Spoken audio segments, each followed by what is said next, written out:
Hello guys, welcome back to my channel. இன்னைக்கு சூப்பரான restaurant style நல்லிக்கறி தான் பார்க்க போகிறோம். எப்படி செய்கிறதுன்னு பார்க்கலாமா? என்னோட வீடியோவை நீங்கள் ஃபர்ஸ்ட் டைம் பார்க்குறீங்கன்னா சப்ஸ்கிரைப் பண்ணிக்கோங்க. இப்போ வாங்க எப்படி செய்கிறதுன்னு பார்க்கலாம். இப்போ நம்ம நல்லியை நல்லா வாஷ் பண்ணதுக்கப்புறமா இதை அப்படியே ஒரு குக்கரில் மாற்றிக்கலாம். இப்போ குக்கரில் மாற்றினதுக்கப்புறம் நம்ம இதில் 3 ஸ்பூன் இஞ்சி பூண்டு பேஸ்ட்.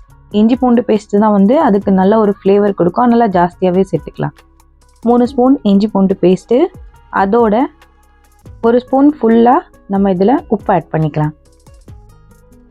அதோட ஒரு 1.5 கப் ஃபுல்லாக தண்ணி. இந்த தண்ணி தான் நம்ம மசாலாவுக்கு யூஸ் பண்ண போகிறோம். எக்ஸ்ட்ரா எந்த தண்ணியும் ஆட் பண்ண போகிறதில்ல. குக்கரில் மாற்றிட்டு நல்லா ஒரு 8 to 10 விசில் வரைக்கும் வரட்டும். அது வரைக்கும் நல்லா வேகட்டும். இப்போ நல்லா வெந்ததுக்கப்புறமா நம்ம இப்போ அதனோட தண்ணியும் அதனோட நல்லியும் தனித்தனியாக பிரிச்சுக்கலாம்.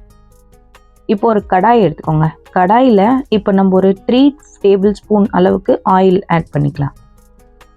ஆயில் ஆட் பண்ணிவிட்டு 3 பெரிய வெங்காயத்தை நீட்டாக வெட்டி நம்ம அது உள்ள சேர்த்துக்கலாம். இப்போ வெங்காயம் நல்லா வேகட்டும். இப்போ நம்ம அதுக்கு ஒரு லிட்டு போட்டு க்ளோஸ் பண்ணிவிட்டு அந்த வெங்காயத்தை மீடியம் ஃப்ளேமில் வச்சு லைட்டாக கலர் மாறுற அளவுக்கு வெயிட் பண்ணலாம். இப்போ பாருங்கள், அந்த வெங்காயம் நல்லா சாஃப்டாக இருக்குது. இந்த அளவுக்கு ஆகுனா மட்டும் போதும். டார்க் ப்ரௌனாக ஆகிற வரைக்கும் வெயிட் பண்ணாதீங்க. இப்போ இந்த வெங்காயத்தோட 3 க்ரீன் சில்லி அதை நல்லா ஸ்லிட் பண்ணிவிட்டு அதையும் இந்த வெங்காயத்தோட ஆட் பண்ணிக்கோங்க. அதுவும் இதுவும் நல்லா சேர்த்து சாட்டே பண்ணுங்க. அதுக்கப்புறம் இதில் ஒரு 1/2 டீஸ்பூன் இஞ்சி பூண்டு பேஸ்ட்டு சேர்த்துக்கலாம். நம்ம ஆல்ரெடி அந்த நல்லிக்கறியோட மசாலாலையும் இஞ்சி பூண்டு பேஸ்ட் சேர்த்துருக்கோம். அதனால இது வெறும் 1/2 ஸ்பூன் சேர்த்தா மட்டும் போதும். இஞ்சி பூண்டு பேஸ்ட்டோட பச்சை வாசனை போகிற வரைக்கும் அது நல்லா சாட்டே பண்ணிவிட்டு இப்போ நம்ம அதில் மிளகாத்தூள் 2 ஸ்பூன் ஃபுல்லாக மிளகாத்தூள் ஆட் பண்ணிக்கலாம். அதோட எவ்வளோ குவான்டிட்டி மிளகாத்தூளோ அதே அளவு தனியாத்தூளும் ஆட் பண்ணிக்கலாம்.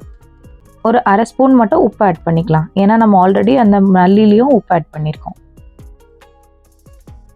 அதோட ஒரு 1/2 ஸ்பூன் வரைக்கும் சோம்பு ஆட் பண்ணிக்கலாம். அப்புறம் 1/4 ஸ்பூன் அளவுக்கு மஞ்சள் பொடியும் ஆட் பண்ணிக்கலாம். அதோட ஒரு 1/4 ஸ்பூன் அளவுக்கு ஜீரகம் எல்லாத்தையும் சேர்த்து நல்லா சாட்டே பண்ணுங்க. தண்ணி இப்போ சேர்க்கக்கூடாது. ஃபஸ்ட்டு இது நல்லா ரோஸ்ட் ஆகட்டும். இந்த ட்ரை மசாலாலாம் அந்த வெங்காயத்தோடு சேர்ந்து கொஞ்சம் நல்லா ரோஸ்ட் ஆகிற வரைக்கும் நம்ம சாட்டே பண்ணிக்கலாம். இப்போ ஒரு 1 to 2 மினிட்ஸ் வரைக்கும் மீடியம் ஃப்ளேமில் வச்சு சாட்டே பண்ணதுக்கப்புறமா நம்ம ஆல்ரெடி ஸ்டாக் எடுத்து வச்சோம்ல அந்த நல்லியோட தண்ணி, அதையும் இந்த வெங்காயத்தோட மசாலாவோட சேர்த்து ஆட் பண்ணி அது நல்லா கொதிக்க விடுங்க. ஒரு 5 மினிட்ஸ் ஃபுல் ஃப்ளேமில் வச்சு நல்லா கொதிக்கணும்.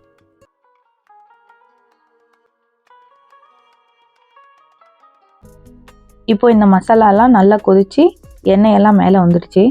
இதுக்கப்புறமா நம்ம ஆல்ரெடி தனியாக எடுத்து வச்சுருந்த நல்லி அதையும் இதோட ஃபுல் ஆட் பண்ணிக்கலாம்.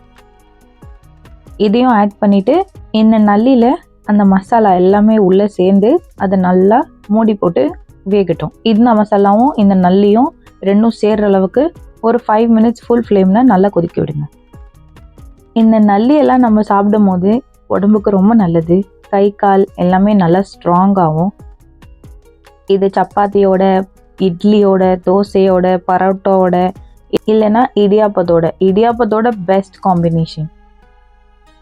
இதை நீங்கள் உங்கள் வீட்டில் ட்ரை பண்ணி பார்த்துட்டு எப்படி இருந்ததுன்னு கீழே கமெண்ட் செக்ஷனில் எனக்கு கமெண்ட் பண்ணுங்கள். இதுக்கப்புறம் வாங்க வீடியோக்குள்ளே போகலாம். இப்போ நம்ம இதை லிட்டு போட்டு ஒரு 5 மினிட்ஸ் வரைக்கும் ஃபுல் ஃப்ளேமில் கொதிக்க விட்டுக்கலாம். அப்போ தான் இந்த நல்லியில் அந்த முள்ள மசாலாலாம் இறங்கி அதுவும் இன்னும் நல்லா ஜூஸி ஆகும். 5 மினிட்ஸ்க்கு அப்புறமா ஓப்பன் பண்ணிவிட்டு அது நல்லா இன்னும் கொஞ்சம் ட்ரை ஆகிடும். அதுக்கு லாஸ்ட்டாக இறக்க போகிறதுக்கு 5 மினிட்ஸ் முன்னாடி தக்காளி.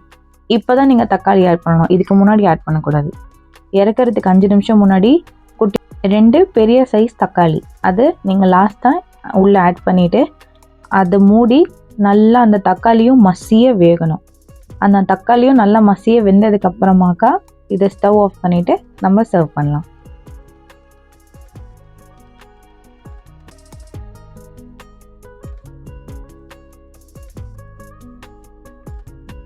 தக்காளி போட்டு 5 நிமிஷத்துக்கு அப்புறம் பாருங்கள், அந்த தக்காளியும் நல்லா மசிய வெந்துடுச்சு.